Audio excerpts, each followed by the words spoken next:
The earth is magic, but not in the way that you think.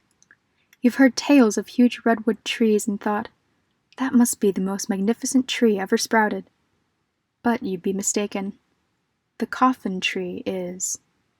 The Coffin Tree, a freak of nature, a horror of a plant, with branches of bone and leaves of skin. It's not easy to grow. You bury a man with a seed in his hand and water the grave with blood every full moon. Then, and only then, will this monstrous creature grow. Legend tells that an inquisitive child was once coerced by the demons of curiosity. They tugged on his flesh, pulled his mind, and allured him into planting one of these trees for himself. Come with me. I'll tell you a story. Hey, William, are you going to Miss Holly's funeral?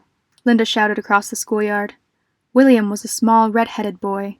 He was only 9 years old and mostly kept to himself. Linda was his best friend since preschool.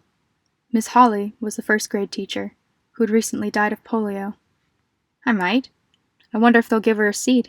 I really want to see a coffin tree. Linda rolled her eyes as she walked up to William. Coffin trees aren't real, dummy. It's just a silly story, like Santa. I know Santa isn't real, but I believe in coffin trees.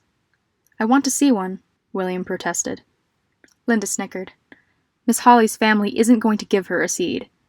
They know better than to believe in silly stories like that. William's curiosity stirred. Ah, curiosity, that uninvited fiend. It beckoned him, enticed him, to plant the seed himself. The easiest way to do this was at her wake the following Sunday. William walked outside into the cool fall air. He picked up an acorn from the ground, twirling it in his fingers. This acorn was clean and strong, without cracks. This acorn would be planted in Miss Holly's grave.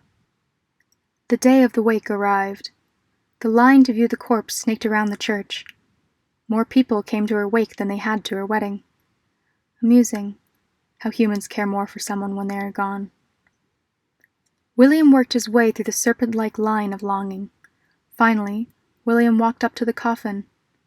Miss Holly looked peaceful in her death. She wore a simple black gown, as if she were in mourning for herself. Her hands laid limp at her sides. William gently tossed the acorn into the bottom of the coffin and looked up at her closed eyes. They looked like they could pop open any second. 3 weeks passed, and William was antsy. He'd followed the plan and couldn't wait for the next step. Finally, the night came. The moon glowed in its glory. William waited for his parents to go to bed and slipped into the kitchen. Grabbing a utility knife and house key, William unlocked the door and slid into the night. He ran until he reached the grave, out of breath. The gravedigger had just finished the maintenance and had gone home. William peered around nervously and tiptoed over to the newest grave. The stone tablet read, Holly Aurora Brooks, 1929 to 1953, in blessed memory. William had been looking forward to this, but now that the time had come, he wasn't so sure in himself. The knife gleamed in the moonlight, sharper than it had ever seemed before. Squeezing closed his trembling lips, William lifted the blade to his palm. He closed his eyes, breathing deeply. William slashed his palm, allowing his blood to fall and seep into the ground below. This ritual continued, and the seed began to grow. 2 months later, a seedling broke through the surface of the ground, a small oak tree. At first, it looked like a normal seedling that had just happened to grow on a grave. But when William looked closely, he could see that the tiny leaves were warm ivory, the same shade as his skin, and the stems were pearly white. Another month passed, and the tree grew more and more every day. At the end of the month, the tree was almost as tall as William. More people succumbed to polio, so more people went to the cemetery, so more people saw the tree on Miss Holly's grave. They were terrified. Many believed that Satan himself had come to earth. Those people moved away. Others believed that a murder was committed and the bones were arranged into a tree. Those people moved away too. William was horrified. What had he done?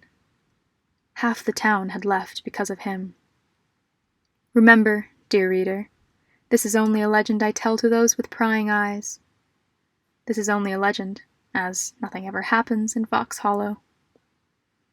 The tree continued to grow, and people's fears grew along with it. One day, finally, the local gravedigger had enough. The tree was killing his business, and he feared that the tree was cursed and killing him too. The gravedigger invited everyone who was curious to come with him to dig up Miss Holly's grave and remove the tree. 40 people showed up.